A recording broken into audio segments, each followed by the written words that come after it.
Faizan, today we'll cover chapter 5. So in chapter 5 we will take a closer look at instruction set architecture. So in chapter 4 we've seen only one architecture, the Marie architecture, that is a very intuitive and easy architecture. Okay? And we defined an instruction set for Marie, and we've seen that we have a 16-bit instruction, 4 bits for the opcode, 12 bits for the address part, and so on. Okay? This is one architecture. What we have outside in other architectures, this is what we will be covered today, in today's lectures. Okay?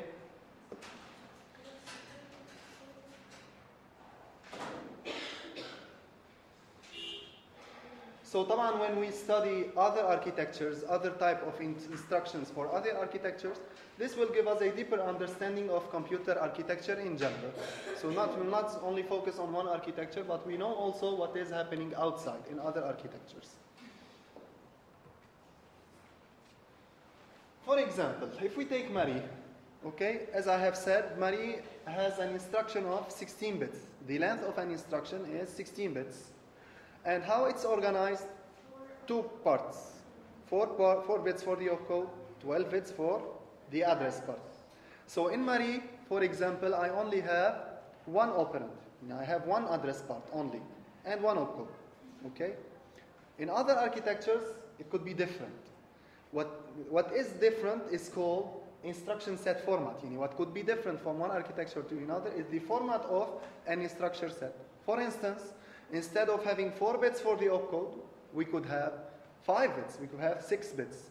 Instead of having only one address part, we can have 2 or 3. Okay? So what are the features of an instruction set? Okay? So at first, the first feature of an instruction is the number of bits per instruction. How many bits I have for a given instruction? It could be 12, 32, or 64. These are the most common instruction lengths. Okay? Why? Because we have usually 32-bit computer or 64-bit computer. This is the word length of a computer. So inside the register, inside the CPU, I will store only one instruction that is 32 bits or 64 bits. Okay?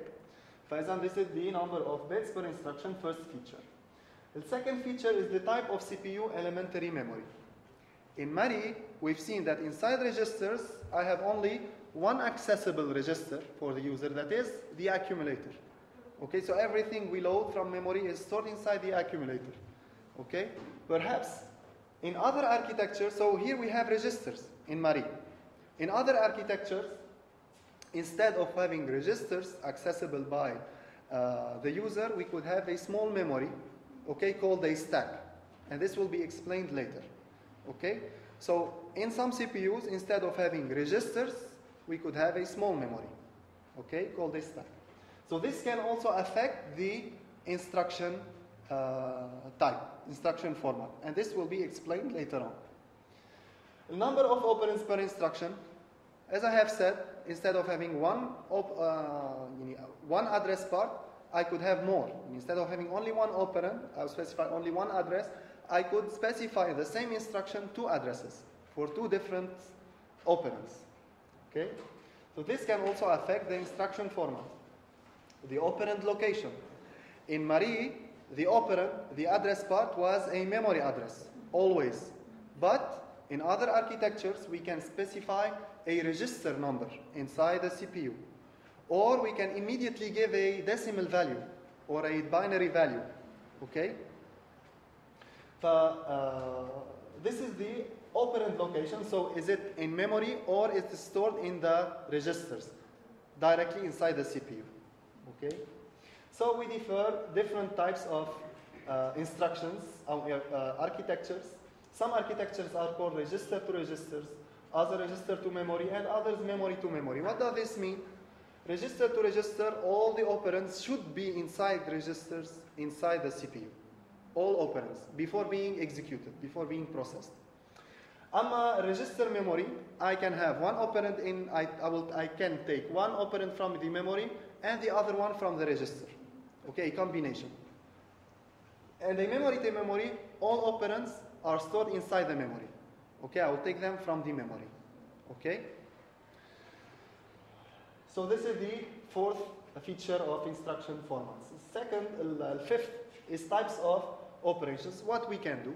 Can we do logical operations? Can we do multiplication? Can we do division? And so on. Okay, these are the types of operations that can be done by a given architecture or an instruction set. The type and size of operands. In Marie, we had 12 bits for one operand. Okay? Perhaps in other architecture, we have 8 bits for the operand. This is the size of operand. The type of operand, in Marie, we always specified a memory. Okay, in other architectures, a memory address, sorry, in Marie. In other architectures, we can specify, as I have said, a value directly, an immediate value. Okay? So in this case, the type is not an address, it's a number. Okay? So then all these can differ from one architecture to another, from one instruction set to another.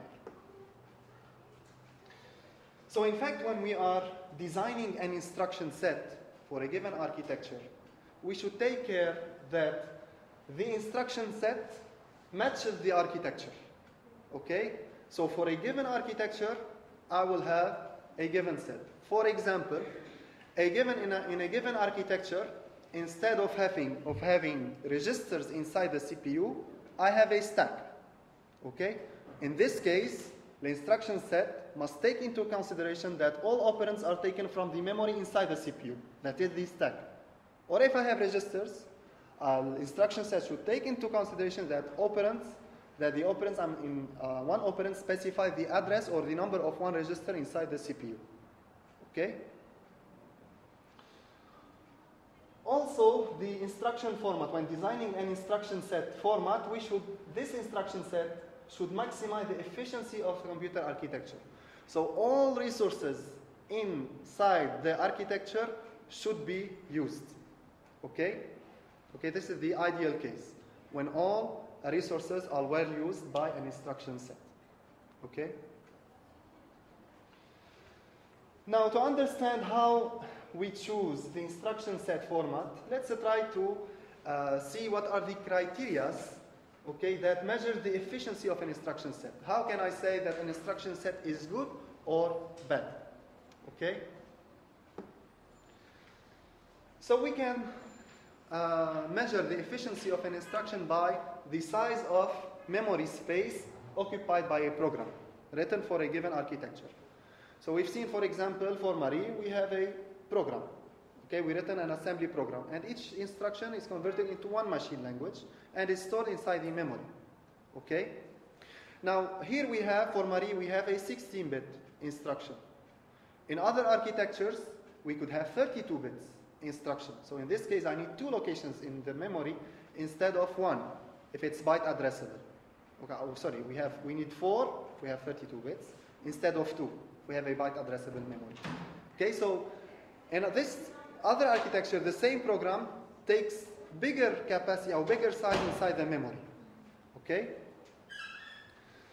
So this is what is meant by main memory space occupied by a program. The instruction complexity. In a given architecture, to make an addition, for example, it's easy. In another architecture, it's complicated to make an addition. Why? For example, it takes more time or more execution cycles. Okay? Sure.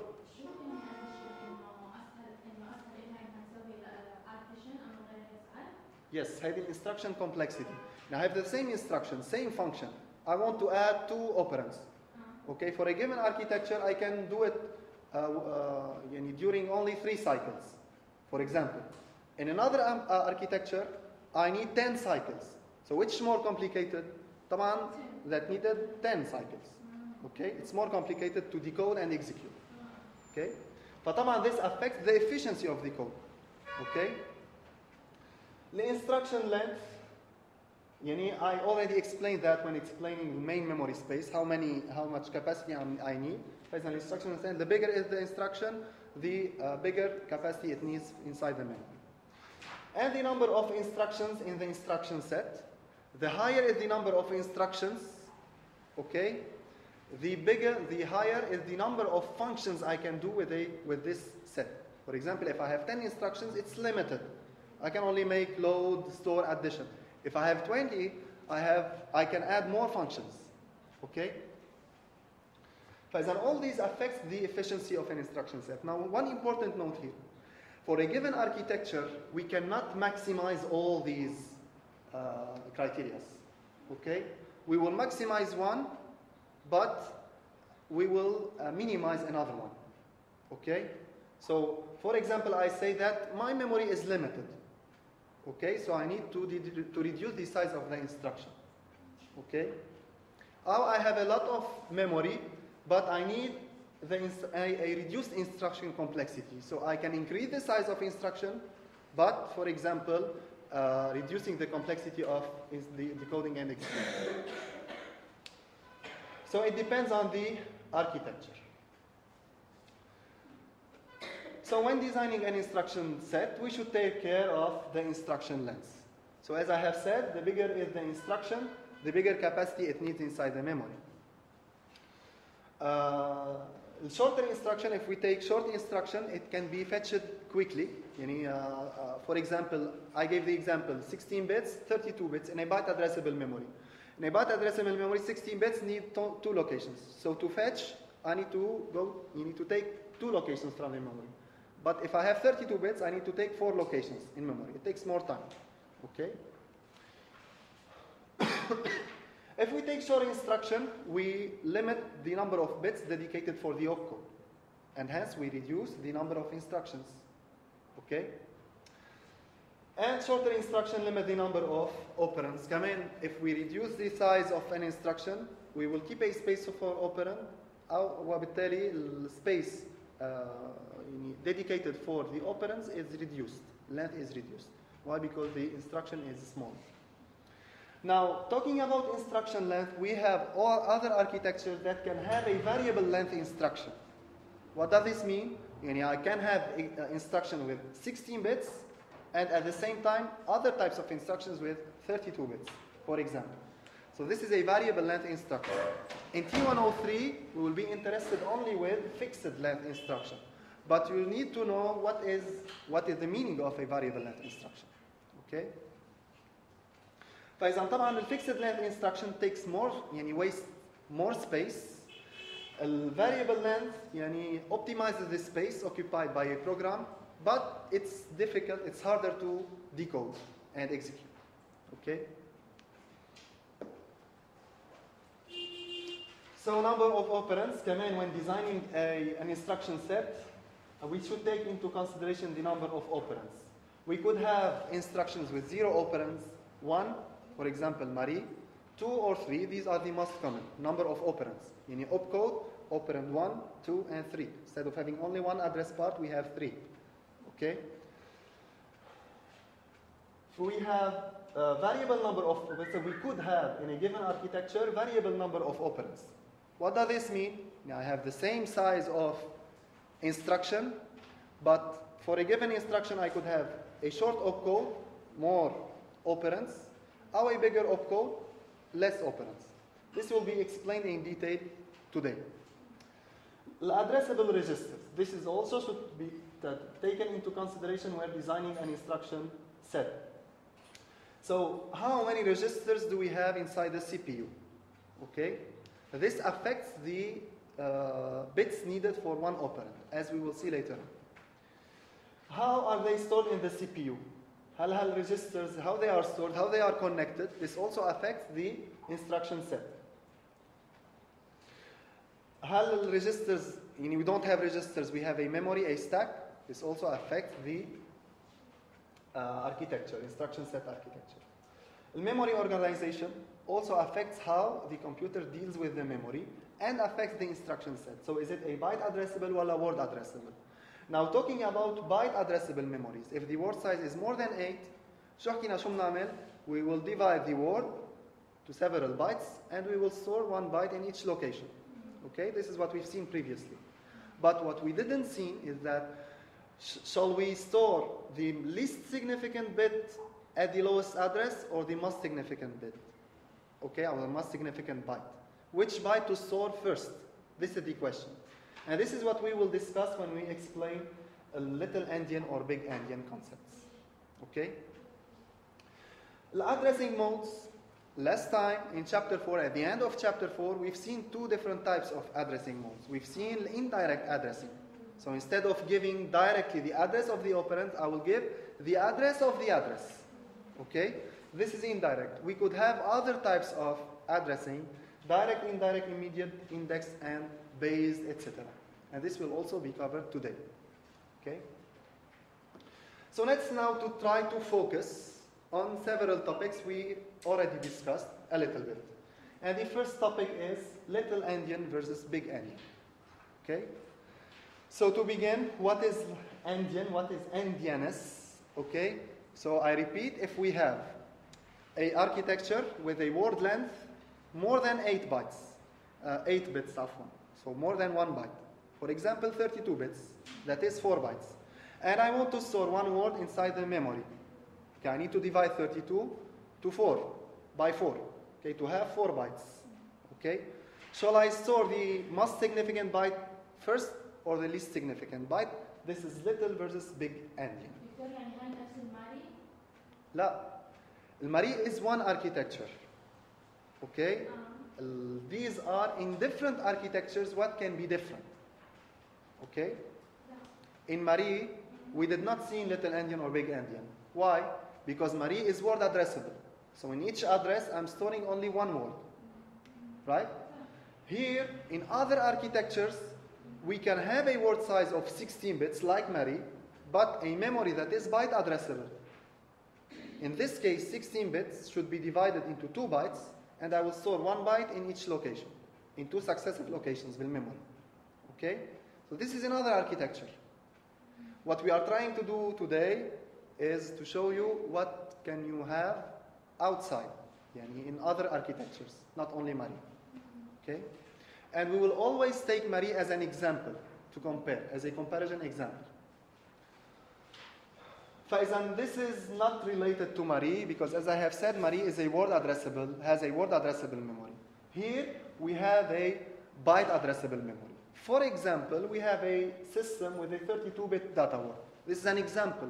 We can have another architecture with 64 bits. Okay? For example, if we have 32 and we have a byte addressable memory, shall we store the least significant byte first or the most significant byte? This is defined by little endian or big endian system. If I have a little endian system, the least significant byte will be stored at lowest address.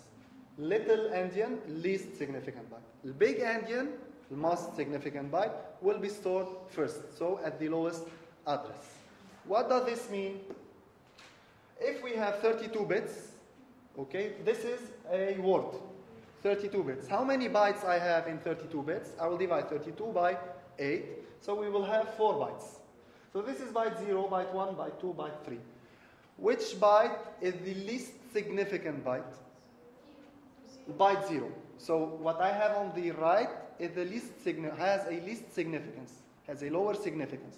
And what I have on the left has a higher significance. So this is the least significant byte, and this is the most significant byte. So in a little endian machine, if I have to store this word, or this instruction or anything, or this data, okay, that is constituted of, it contains 32 bits, at a base address, at address X, okay, at any address inside the memory, okay, I will store, if I have a little endian machine, I will store byte 0 at the first address, so base X plus 0. Then byte 1, then byte 2, then byte 3. Okay? So base address, it's a given address. First address, lowest one. Right. If I have a big endian, I will start by byte 3 in this case. So byte 3 will be stored at base address plus 0, then byte 2 at 1, 2, and 3. We will take a simple example. So in this example, we have a byte addressable machine with a 32-bit hexa value. This is an hexadecimal value, so base 16. So we have 1, 2, 3, 4, 5, 6, 7, 8 times 4, which is 32 bits. Okay? Each digit in hexadecimal is 4 bits. And we want to store this hexadecimal value at address 0. So address 0 in this case is the base address. Okay, first address. How is this value stored in memory if the machine uses a big endian concept and a little endian concept? So what you need to do here is to draw a memory mapping. So you will draw a map for memory. So you will say, we'll start by the first address, that is address 0. How many locations do we need? We have 32-bit, so we need 4. 32 is 4 bytes. It's a byte address, so we need 4 locations. So we'll say 0, 1, 2, and 3. Okay, so this is given in binary in this case. Okay, so the first address is 0, 1, 2, 3. Now, if we have a big, let's start with a big endian. The big endian, the most significant byte first, but we need to first to divide this hexadecimal value into bytes. Okay, how many digits, hexadecimal digits I have in one byte? I have 2. On each digit 4. So this is a byte, second, third, fourth. You always start from right to left. Okay, to divide your bytes. Byte 1, 2, 3, 4. Type. The most significant byte first, for example, 1, 2 will be stored at address 0, then 3, 4 here, then 5, 6 here, and then 7, 8 here. Okay? Now if we have a little endian, we will start by 7A. So 7, 8 is here, 5, 6, 3, 4, and 1, 2. Okay? Anything difficult? No. Right. Now, if we want to compare big endian to little endian, what are the advantages of each system? The big endian, it's more natural. What does this mean? If we want to read this value as a human beings, we will read it going from left to right. Right? So it's more understandable by a big endian, is easier to be understood by a human being. Okay? So as we read the number, we will store it in memory. Okay? So this is one advantage of big endian. The sign of the number can be determined by looking at the byte at address offset 0. What does this mean? Keep in mind, if this is a signed value, if we are using a signed system, sign magnitude, complement 1 or complement 2, define this sign of the number, we should check the most significant bit. Okay? In a little endian, where can I find this bit? In a little endian, I will find it here. Okay? So I need to add, usually, as we have said, the CPU gives only the base address, and then it reads successfully. Okay? One by one. So to read the sign in a little endian machine, we need to go to this address, increase by 1, 2, 3, make an offset of 3, and then read the first bit. But if we have a big endian, we don't need to add an offset. We'll directly access the first byte. Okay, and we will find this sign. Okay, so this is what is said here. Strings and integers are stored in the same order. If you are familiar with high-level language, you are familiar with the strings. The strings, it's a text. And usually strings are stored inside computers as a table of characters. Okay? And each character is 1 byte length. Okay? So when we store strings, we store the first one starting from left to right as we read. Okay? So the first letter on the left will be stored first, then second one, third, fourth. Okay? So if we read the string as a number, so in fact we are storing most significant character first. Okay? Which is typically the same idea of big endian. So this is why string and integers are stored in the same order. So these are the advantages of big endian. Now what is the advantage of little endian? It makes it easier to place values on non-word boundaries. In fact, in big endian, it's complicated to store values on non-boundaries.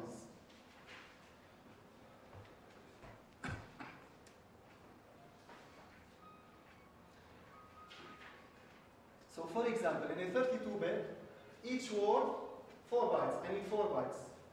Okay? So this is one binary. So each 4 bytes, this is a boundary. This is the second boundary. This is the third. Okay, each 4 bits, we have a boundary. Okay? In little endian, it's easier to store. It's easier for the architecture to store on non-boundary. So if I don't have a 32-bit data, I can store it here. It's easier. Okay, but in a big endian, it's more complicated. Okay, I will not say more. The final point, little endian, is high precision arithmetic is fast and easy. To add two numbers, you start from left or right? From left or right? When you add from right to left. Okay? So it's easier in little endian. Why? Because we have the least significant byte first. Okay, so we'll add this one, detect the carry, then take the second one, add them, and so on. So it's easier to make the arithmetic. Okay? Any question about little endian, big endian? Right. Now, second point is the internal storage in the CPU, and we've already said that this affects the instruction format. Okay? So what is the internal storage inside the CPU? So inside a CPU, we could have a general purpose register architecture, which is the most commonly used for majority of computer systems. Okay, general purpose registers. But we also have the accumulator architecture, like what? Accumulator. Does it remind you of anything? The accumulator? Marie. So it's an accumulator architecture like Marie. And we have a stack architecture. So in an accumulator, I will explain each one of these. So how they differ, what is the elementary memory inside the CPU. Okay? Let's start with a stack architecture. So in a stack architecture, a stack is used to execute the instructions. And the instruction and operands are implicitly taken from the stack. In fact, what is a stack? Here we have the CPU. Okay, this is the CPU. We have the PC, we have registers contain PC and so on, instruction register, and we have a stack. That is a kind of memory. Okay, where each location, you can think that it's a kind of register. Finally, it's storing one more. Okay, but how they are organized in a stack? Okay, one under the other. Okay, one on the top of the other. This is a stack architecture. Now, each time I want to make an operation, the CPU, the control unit, takes a value, for example, from memory, put it in the stack. Okay, then push it down. If I want to read another one, I will take another data, push this stack, and put it on the top. Okay, so this is a stack architecture. Okay, we are not using general purpose registers. The advantages is we have a good code density, and finally our program will contain a lot of instructions. Okay, this is a good code density. Okay, simple model for evaluation of expression, as we will see later on. If we want to add, it is very simple. Okay, we'll take an example. Disadvantages: a stack cannot be accessed randomly. And finally, if I want to store, I will put data on the top of the other. Okay, this is a stack. Same when I want to read. If I want to read this value, I need to extract this one, then this one to read the third one. It cannot be accessed randomly, like random access memory. I cannot access this service. I need to read all what we have on the top to achieve a given address. Okay? And it's difficult to generate efficient code. What is meant by efficient code? Yani finally, I will have a lot of instructions, but what is the job of this program? Yani perhaps I can write another program with shorter instruction, with a smaller number of instructions that do the same function. Okay? So this is why it's said that doesn't generate an efficient code. Okay? Okay? Great. Yeah. The stack, no, there's no addresses. Exactly. We'll take an example. With accumulator architectures, I have only one register for the user. Okay, we have other registers, but I have only one, what is called general purpose registers. And since I have only one, it's not called a general purpose register, it is called an accumulator architecture. Because I only have one register, accessible out that can be changed by the user. Okay? فإذا what are the advantages of an accumulator architecture? It reduces the internal complexity of the machine. فإذا less complicated machines uses accumulator. an accumulator architecture. And this is why Marie is based on accumulator. Okay? Allow very short instructions. Okay, instruction is very short in an accumulator architecture. Why? Because, for example, if I want to add, I don't have to specify 2 operands. I only have to specify only 1. Why? Because the second Y is already in the accumulator. Okay, so instruction length is small in an accumulator architecture. The disadvantages, memory traffic is very high. Why? Because each time I only have 1 register inside the CPU. If I want to add another operand, I need to go to memory, take it, and add it. Okay, to the content of accumulator. So I'm always accessing the memory. Unlike general postpone register. Okay, if I have a value that is accessible more than 1 for in different instructions, I can keep it in a register and always use this register. When accessing a register, it's faster than accessing memory. Okay?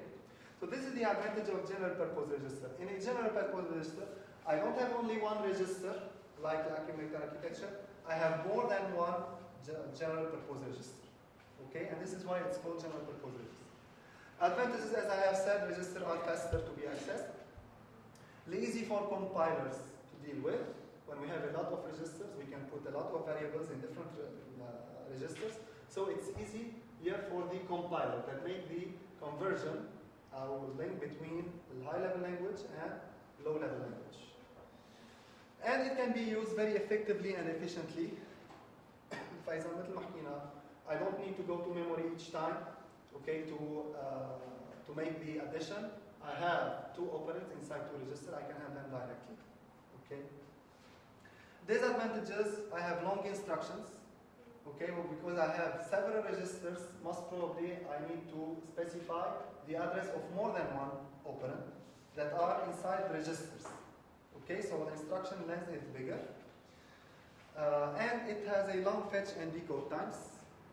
The bigger is the instruction, the more time it needs to be decoded and executed. Okay, it's a rule. Now, talking about general purpose register, I remind you we've talked about register to register, memory, register to memory, and memory to memory. Same idea here. All these techniques, or all these ideas are related to general purpose register architectures. So a memory to memory, register to memory, and register to register are all related to general purpose registers architectures. The difference is that in a memory-memory architecture, I will specify several operands, but I will get them always from memory. Okay? My registers are the memory itself, and they can be accessed randomly in this case. A register memory architecture, I could have 1 operand in memory, another in register inside the CPU. Unrolled store architecture or register to register architecture, it means that all operands must be inside registers to be used by the arithmetic logic unit or by the CPU. Okay?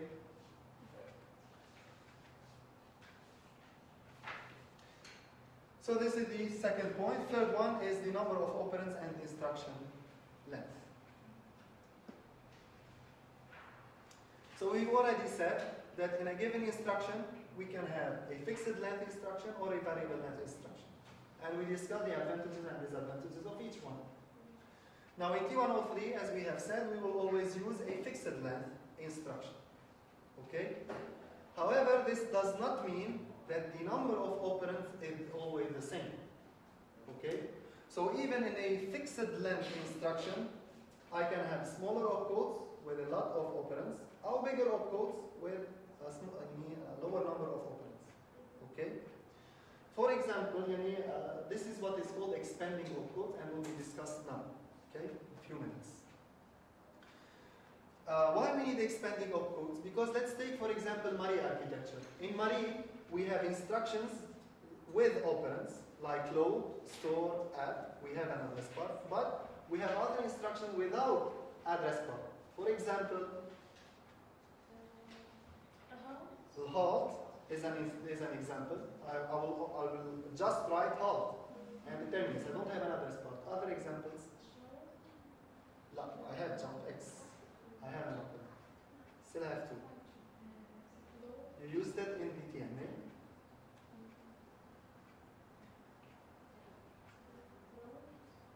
Load X.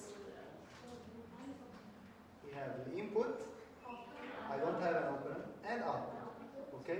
But these are instructions without address bar. But I still need to use 16 bits. So the opcode is 4 bits. I'm wasting 12 bits and storing them inside the memory. Okay? So this wastes space.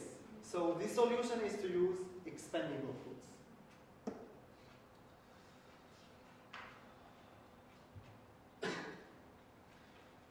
Now, before going to expanding opcodes, this will be explained. This is just to show you that in fact, how one instruction could have more than one operand. So for example, in a given architecture, I can have an instruction with 0 operand, no operands, and in this case we must use a stack, and I will explain. One operand, I have the opcode plus only one address, like if you have one opcode and one address bar. Load any instruction, in fact any instruction in Mari. Okay, opcode one address. Like load X, store X, add X, opcode and one address. In fact, Mari has always one operand. Okay? The 2 operands, so I have opcode and 2 address. So not just 2 fields like Mari, I have 3 fields. Opcode, address 1, address 2. Okay? And I can have 3 operands, opcode, address 1, 2, and 3. So 3 different operands. Okay?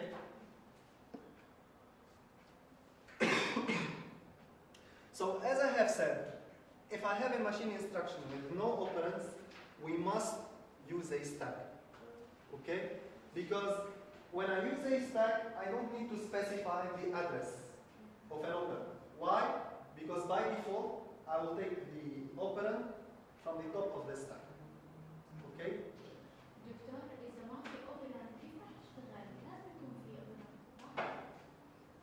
We will take an example, but I will explain a little bit now. Let's say that here I have X and Y. Okay?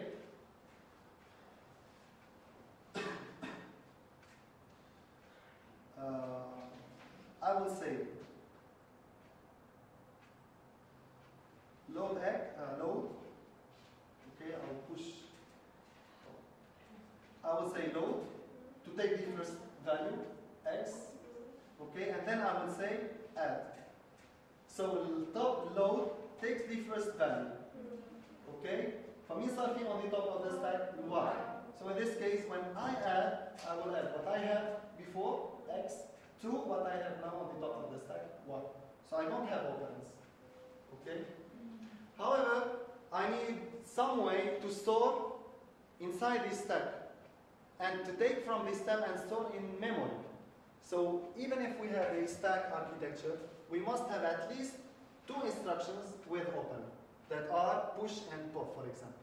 So push takes a value from the main memory, okay, and store it at address X and store it on the top of the stack. And pop, X takes a value from the top of the stack and stores it at address X. Okay? So this is to fill and empty the stack.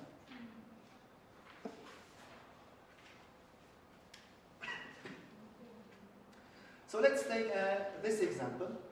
Okay, a typical example. We have to calculate this expression with several architectures. Okay, one architecture has this 3 operand instruction set architecture. So we have 3 operands. Another one has 2 operands, and another one has only 1 operand, like now. So I will start with this one because you are familiar with it. Okay, so what we need to do is to calculate X times Y plus W times U, where X, Y, W, and U are values, okay, at addresses X, Y, and W, and U. Okay? If you want to be specific, okay, using the addressing modes of Marie, we should say here that this is MX times MY plus MW times MU. Okay, the content of these addresses. Okay? And we suppose that in Marie, or in this architecture, this is not Marie, this is another architecture, okay, that contains bigger types of instruction, more instructions. For example, we have multiplication and we have multiplication. It's an additional instruction. Okay? So how to do this? What we need to do at first, we need to load the first accumulator architecture. So we need to load X, so it will be stored in the accumulator. Then we will multiply Y, Okay, so in the accumulator we will have W times Y. Now I cannot add Y because I need to multiply these before adding. So what I will do, I will store temporary the value of the accumulator at a temporary address. So I will store at a temporary address. Okay, so what we have at temp is X times Y. Then I will load W, multiply U. So at this stage we have W times U in the accumulator. Now we can add to the content of the accumulator the content of address temp. So we will add temp. So the result will be stored in the accumulator, that is X times Y plus W times U. We will store this value at a given address Z. Okay? So this is accumulator, you are familiar with that. Now if we have two operands, okay? And this is an architecture, a register to memory architecture. Okay, so we can have one address in registers and the other one in the memory address. Okay. By default, when you read R1, R2, okay, this is a convention. R1, R2, R3 means that the data is inside a register. Which register? Register number 1. Okay, register number 2. Okay. If we use X, Y, W, Z, these are memory locations, okay, memory addresses. So to make this one, what we will do in such architecture, we will load the content of X to R1. Okay? Fine. فإذا here in R1 we have the content of address X. Then we will multiply Y to R1. So in fact, here, let me start with this one. When you load R1X, you will take the content of X and store it where? In R1. Always you will store in the first operand. Okay? In the address of the first operand. So X will be stored in R1. Then we will multiply Y to the content of R1, and the result will be stored in R1. Okay? So in R1 in this case, after executing this instruction, we will have X times Y stored in R1. Now, I don't need to store it in memory. Why? Because I have another general purpose register. I have a second register. So instead of storing it, I will keep it in R1 and I will use another register to calculate W times U. And finally, I will add the content of these two registers. Okay? So I will load W to R2. Okay, W will be stored inside R2. Then I will multiply U. And the result will be inside R2, stored in R2. Finally, R1 contains X times Y, R2 contains W times U, so we'll add the content of R1 to R2, and the result will be stored in R1. Okay? Finally, to store the result of R1 at address Z, I will store Z R1. So what I have in R1, that is the addition of this expression, will be stored at address Z. Okay? What if I have three operands? It will be much more easier for us, but more complicated for the computer to decode and execute. But in this case, I will multiply R1XY, so I'll multiply X to Y and store the result in R1. Then I will multiply U times W and store it in R2. And finally, I will add R1, R2, and the result will be stored in Z. Okay?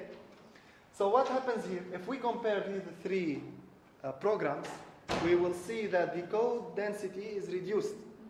For example, here we have 7 instructions, while here we have 6, and here we have 3. Okay? For example, this is a more efficient code. Okay? With a smaller number of instructions, we made the same function. Okay?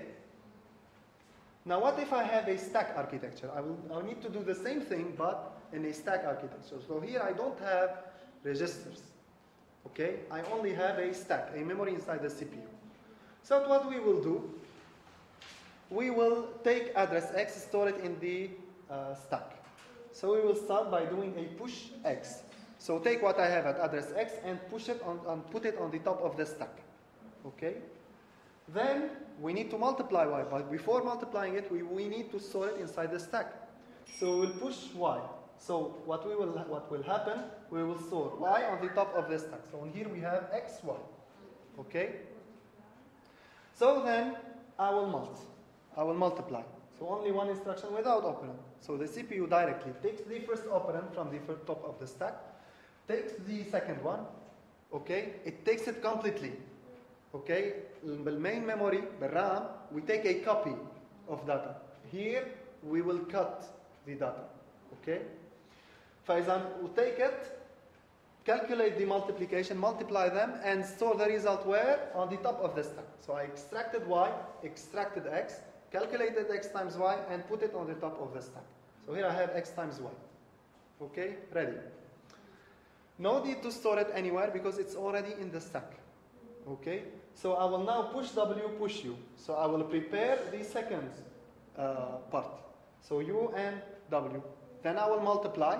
So take u, take w, multiply them, and store the result on the top of the stack. So what we will have, the old one intact, because we only took two values from the top of the stack. Calculate w, push. Then we will have w times u, then x times u. Finally, we will add. Okay? So here, these two parts are ready in the stack. We will add them. Okay? So we'll add this one. We'll extract this one, add them, and store them in the stack. And finally, we will store z, or pop z. Okay? So store z or pop z. So take this one and store it at address z. Yeah. This is a stack architecture. ممكن مثلا show how this program is executed, how data is stored or used inside the stack when this program is executed. For example, this is when we add u and w, why it don't access the third address? Because when we multiply, here we are multiplying. Okay, we are calculating w times u. When we multiply, we only need two operands. Okay, so multiply knows, the CPU knows that multiply instruction needs two operands. So it only take two operands. One from the first, second, third one is intact. Okay. Is it clear?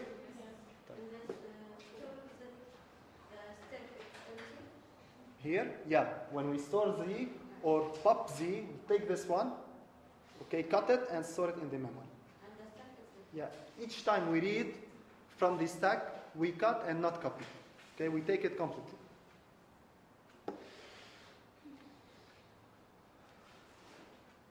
So finally, in the instruction formats, we have the expanding opcodes.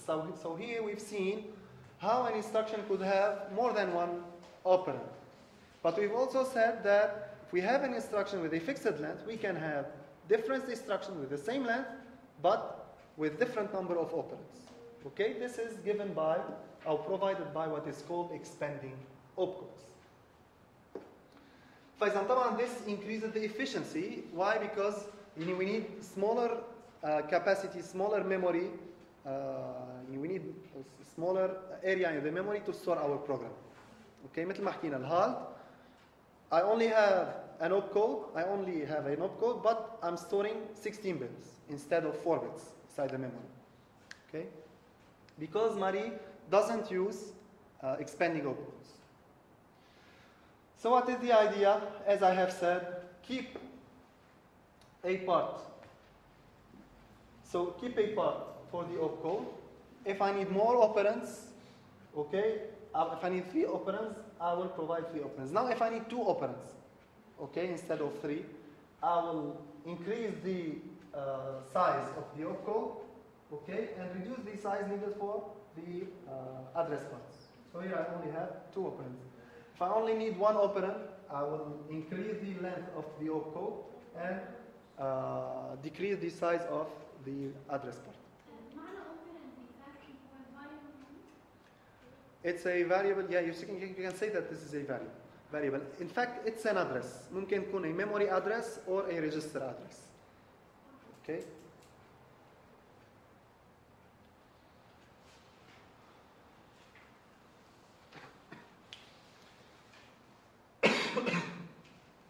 Now, before discussing expanding opcodes in details, we'd like you to know that we said that we could have address part could be a memory address, or it can also be a register address.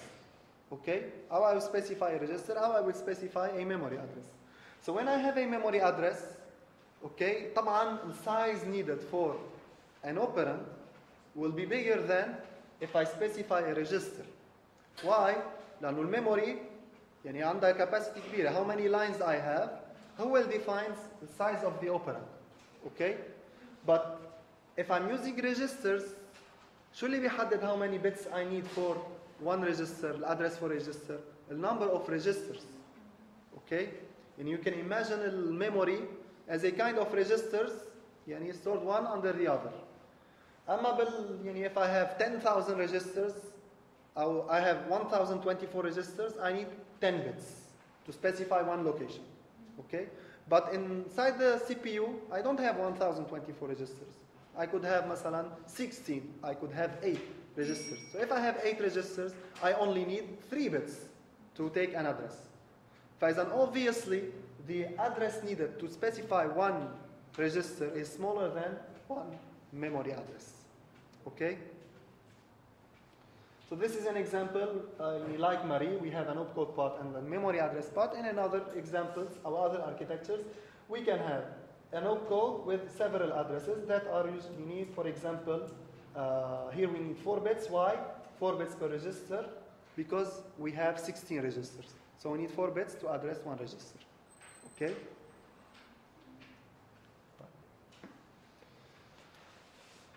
So let's consider a machine with a 16-bit instructions and the 16 registers.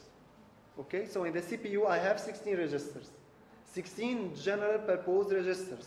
Okay, GPR. Okay, special purpose register like PC instruction register ما دخلوا. Okay, here what is important for us are where we can store our operands. Okay, our variables that we are using. Okay. فإذا we have 16 registers, so how many bits I need to access one register? To specify the address of one register? 4. فإذا طبعا finally I have 16 registers. Register 1, let's say this is the CPU.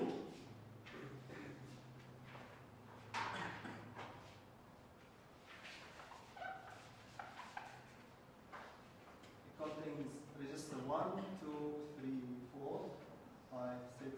So each one will have an address, okay, an identity. Let's say 0, 1, 2, 3, 4, 5. But again, this is coded in binary.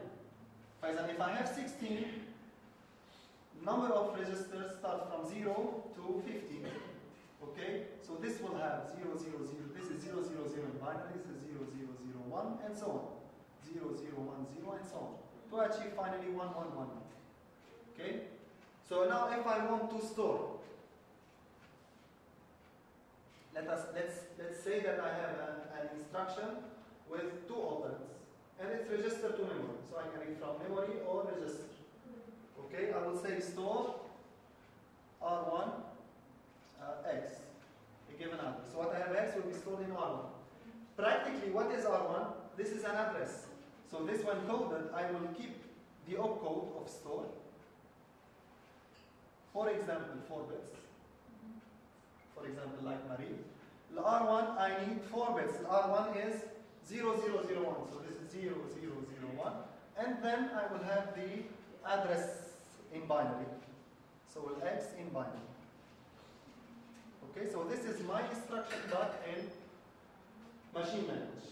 What I need you to see here is how the address of a register is represented.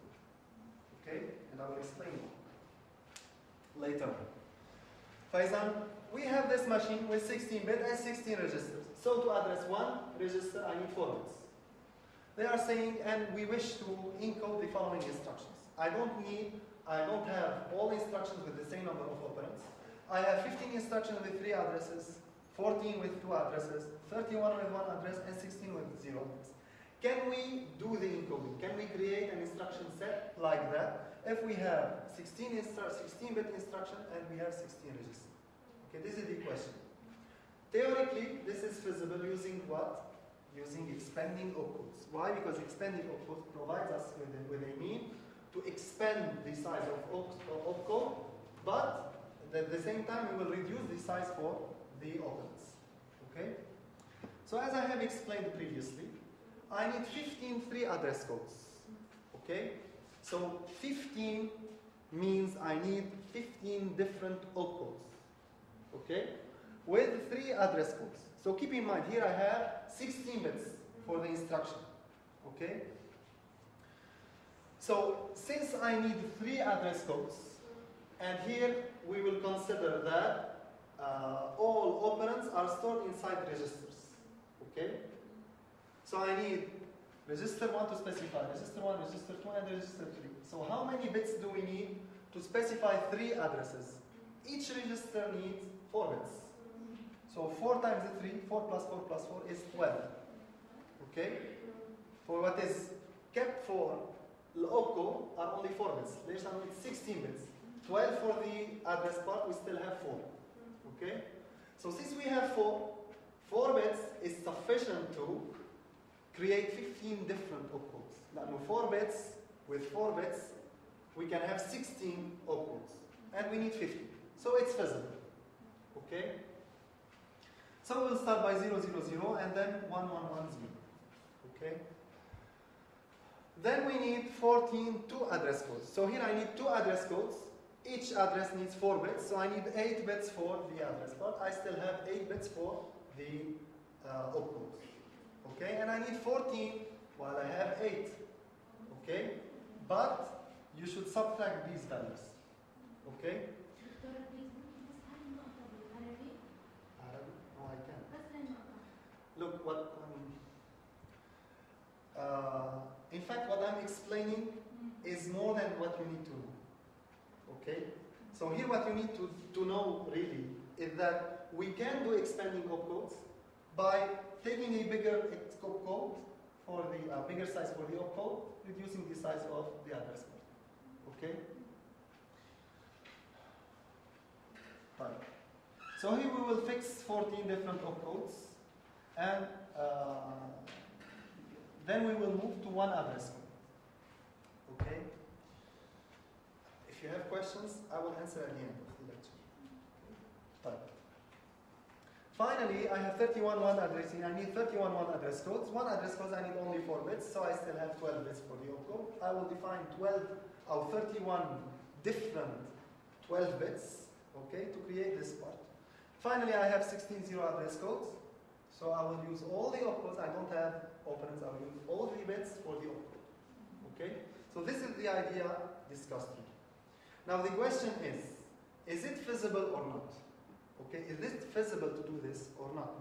Because, in fact, for example, if we said that instead of needing 15 instructions with 3 addresses, I need, let's say, 32 instructions with 3 addresses. Why I have 16 bits? Is this feasible to make expanding opcodes? No, it's not. Because to have 3 addresses, I need 12 bits. So I only have 4 bits for the opcode, and 4 bits with 4 bits, I can create 16 opcodes. So it's impossible to make such kind of expanding opcodes. Okay? Now, typically, how you can solve this question? So, can we use expanding opcodes?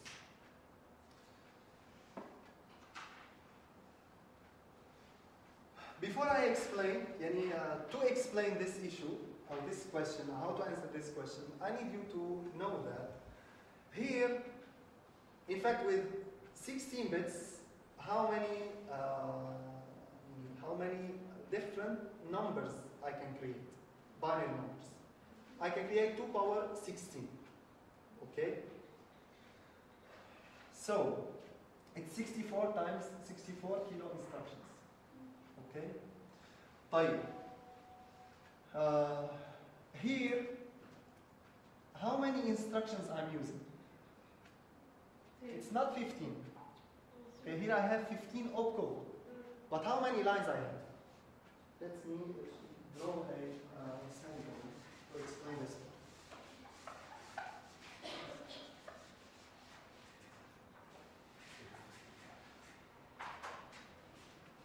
So I have 16 bits, right? For one instruction. So all bits, it starts from the instructions, what I can write, the machine instructions, after being decoded, can be anything between all zeros and all ones. 16 zeros and 16 ones. So 0, 0, 0, 1, and so on, to achieve finally 1, 1, all ones, around 16.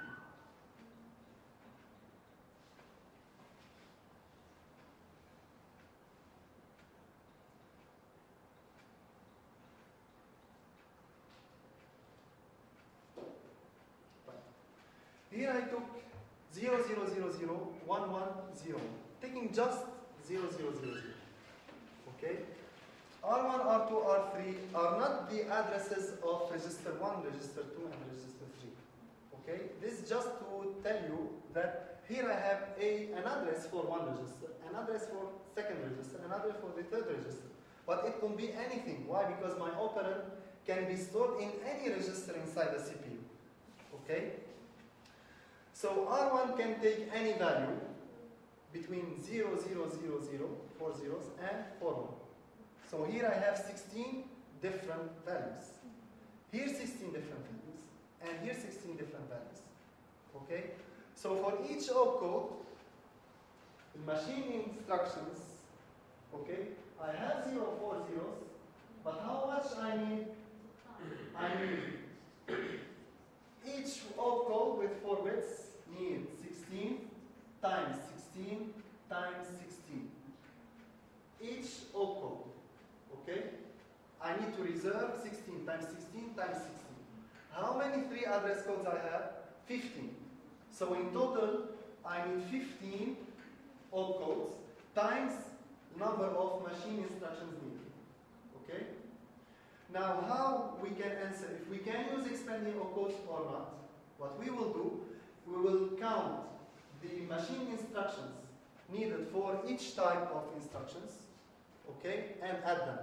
So as we've done for 15, we will do the same thing for 14, but in this case we will have 14 times 16 times 16. Why? Because only we have 2 registers. Here 31 times 16. Here 16 only. يعني depend on the number of registers. Akid, yeah. Number of machine instruction needed depends on the number of registers. Okay? And then we will add them. If the total number of machine instructions needed is less than the maximum number of machine codes we have, it's okay. If we need more, it cannot be implemented. Okay? So machine instructions that I need are more than what I have. In this case, I cannot use expanded. Let's take an example to better understand. So in the first example, in this case, okay, we have 15, 14, we need 15 3 addresses, 14 2 addresses, 31 1 address, and 16 0 address. What we will do, so the first one, as we have said, we need 15 times 16 times 16 times 16. Okay? The second one, 14 times 16 times 16. Third one, 31 times 16. The last one, I don't have registers, it's 16. Number of opcodes. Okay? Then we will add them, plus. Okay, and we will test the result. So, this is the solution. So, 16 times 16 times 16, in fact, this is 2 power 4. Okay? So, note, they can give you number of registers, 16. If they give you number of registers, it's easier for you to make the calculation. Okay, you can directly 14, 15 times 16. But they can also give you the number of bits per register. Okay? You know how many bits are needed for a register. They can tell you that consider a machine with 16-bit instruction and a 4-bit address register. Okay? But in this case, you need to know that 4 bits mean I have 2 power 4 registers. Okay? Faizan 15 times 16 times 16 times 16, this I need 61440 bit pattern. This is what I call a machine instruction. Okay? It's called here bit patterns. Same idea for 14, 14 times 16 times 16 with this one. Same for 31 instruction, only 1, 16. And finally, we will add them. So what is needed, number of bit patterns needed to create such kind of expanding of codes is 65,536. How many I have? This is what I need. But how many I have? I have 2 power 16. Okay, because I have 16 bits per instruction. So 2 power 16 is 65, 536. So which is equal. So we can. Okay? If it's less or equal, if this number is less or equal than this number, it's okay. If it's more, we cannot. Okay? طبعا in other examples, you can have different instruction length, not always 16. Okay, you can have different bits per register. It's not always 4. Okay? So this is another example. So here you have a 12-bit instruction, and assume a register operand requires 3 bits. Okay, this is what I'm saying. They could give you number of bits needed per register or the number of registers. But in this case, can we do an expanding of codes if we need 4 instructions with 3 registers to 155 with 1? So we'll make the same technique, but in this case we will multiply 4 times 2 power 3 times 2 power 3 times 2 power 3 3 times. Okay, because they have 3 operands. Here, 255 times 2 power 3, only 1. Okay, here I don't have instructions with 2 registers. I don't have. And finally 16 with 0, so 16. So this is the solution. So we need 248. We'll add these, the bit patterns needed. It is 4104. Okay, while we have 12 bits instruction, that is, we have 2 power 12 bit pattern, that is 4096. So in this case, we have less bit pattern than the one needed to create the expanding code, so we cannot create this such kind of expanding codes. Okay? Clear? We still have 2 points. This point is very easy. That is instruction types. What kind of instruction we could have in different architectures. For example, in Marie, we only have load instructions to load, read, and store inside the memory, load, store. We have addition, subtractions, which is computational numerical instructions. And we have skip count, which is a kind of jumping. And we have jump. So what are the other types of instructions? Okay, what are generally the categories of instructions? We have data movement instructions that make the movement between the registers inside the CPU or register to memory, memory to registers. For example, load, store, move, push, and pop. But we have arithmetic instructions that make arithmetical calculations, like add, subtract, multiply, increment. Boolean instructions that makes Boolean functions, like AND, or, exclusive, or, test, comparing. Okay, these are called Boolean instructions. Bit manipulation instruction, this is to manipulate the bits of one data. Okay? For example, shift left, shift right, rotate left, rotate right. You see, these are examples. In fact, shift left, so if you have 8 bits, it will like that. It will shift it on the left. Okay? And we have shift right, we will shift the number on the right. Okay? We have 8 bits. Okay? When you shift it on the right, we will add 0 here, and we will throw 1 bit. Okay? If we have 8 bits, we shift left. We will add 0 here and throw 1 bit here. Okay? Rotate left, instead of throwing the bit, I will put it at the end. Okay? Rotate right, instead of throwing this bit, throwing this bit, I'll store it. Okay? But these are details. Input-output instructions are instructions dedicated to communicate with input-output devices. For example, like in Marie, input and output. The control transfer instructions, these are that makes jumping. Okay, when we have to change the content of PC, these are called control transfer instructions, like jump and skip, conjugate, and so on. Special purpose instructions, as their name suggests, these are special purpose. So if I want to treat strings, for example, and to process strings, okay, I have dedicated instructions. If I want to flag control, when we have interrupts, for example, they change a status register. If I want to change the values bits inside the status register, I need a special purpose instructions.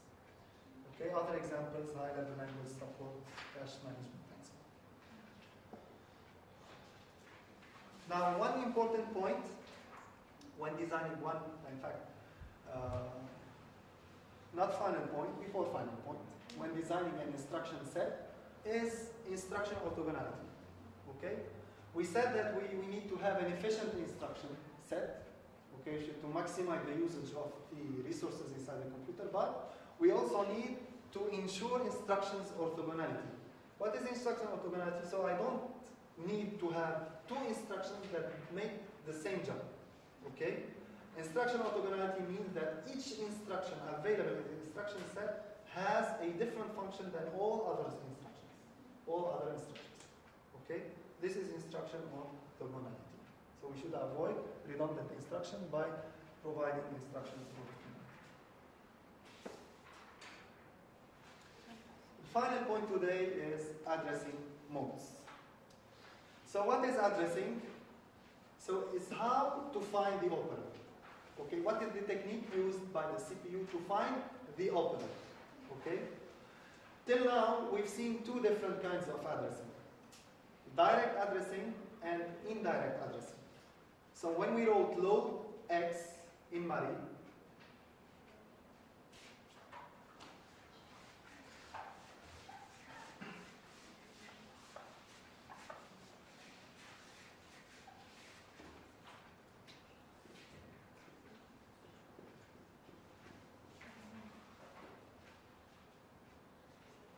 so if we are using direct addressing, when we wrote load X, we went to X, took the value, and stored it in the accumulator. So what will be stored in the accumulator in this case, direct addressing is 1.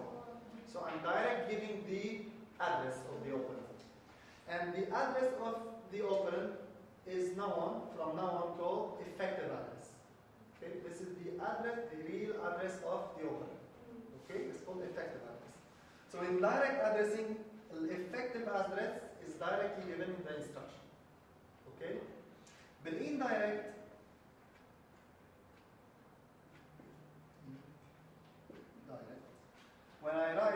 when we wrote load indirect X, so we specified as indirect addressing. So this is not the effective address, this is the address of the effective address. Okay? So CPU goes to address X, read this value, that is the effective address, goes to this effective address and reads the content and store it in the accumulator. Okay, this is indirect. Now what we have, what are the other addressing modes? The first one is immediate addressing. The immediate, I don't have an effective address, I'm directly giving the value. Okay?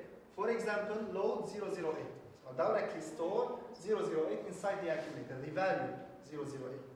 Okay? So here this is called immediate addressing. So one important note here, we are assuming that we have the same opcode, okay, but with different addressing modes. Okay? Not like Marie, different instruction. We have the same opcode, but with different addressing modes. Type. Direct addressing, previously already explained. So load 008 goes to address 8 in memory, loads the content and stores it in the accumulator. Now, a new addressing mode is register addressing, but we previously seen that. When I make load R1, what we will take is the content of the register R1. Okay? So R1 is the effective address. So what we will have inside the register R1 will be stored in the accumulator. Okay? How the operand is inside the register R1, because when we have a register, it's no more called accumulator. Anyway. The indirect addressing, already explained. So 008 is not the effective address, it's the address of the effective address. Okay. Register indirect addressing. So here I will write load R1, but in this case, I will not find the operand inside the register. I will find its address in the register. This is why indirect, like indirect addressing before. But this is called register indirect addressing. Register addressing, we took the value from R1. Okay? Here, register indirect, we take this address of the operand from R1, go to this address and take the operand. Okay?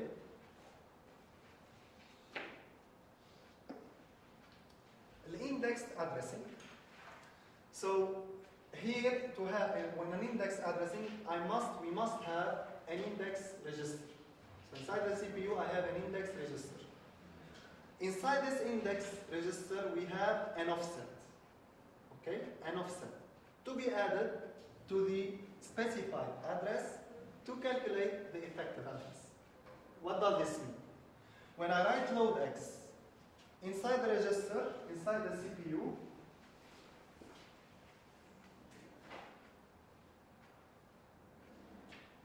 instruction register, we have load X. Let's say here I have accumulator, and here I have the index register. Do not confuse an index register with IR, that is the instruction register. Okay, both are IR, but this is index and instruction register. So here, for example, I have value number 3. Okay, value 3. So when load S is executed, okay, the CPU first calculates X plus index register. This is an offset.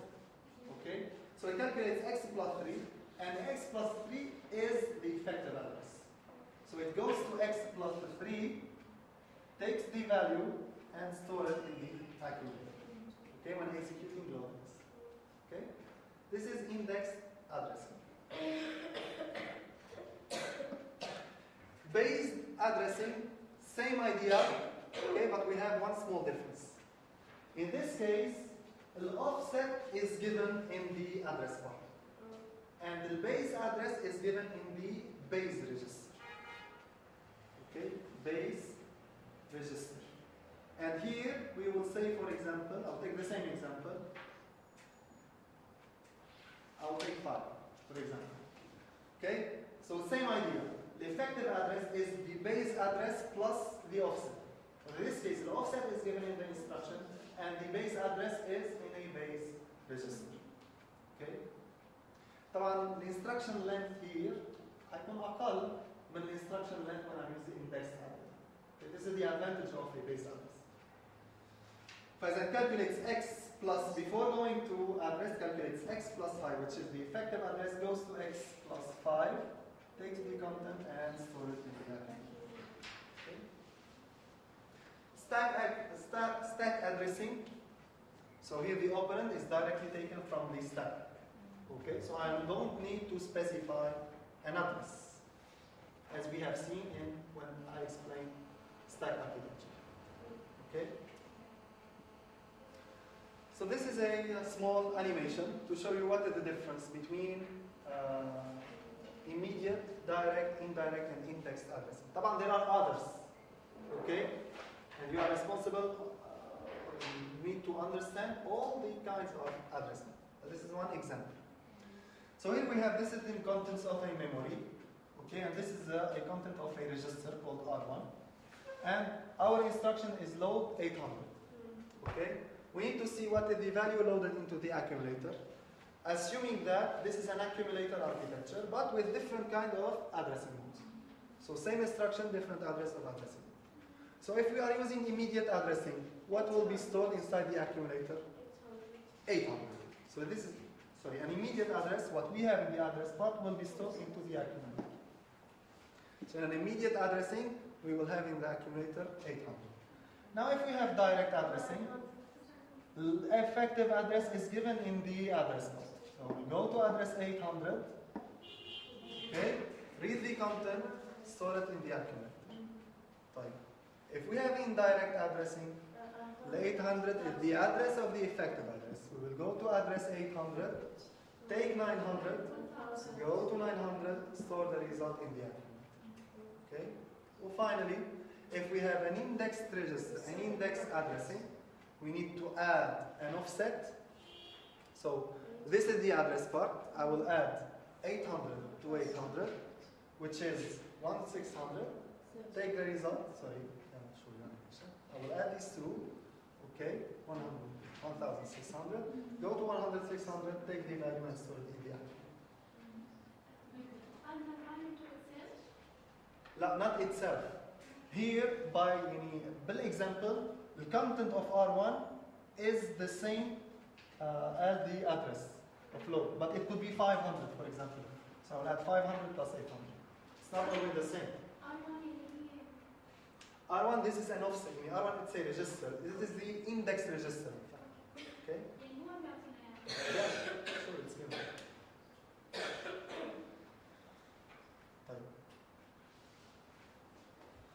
question? So that's all.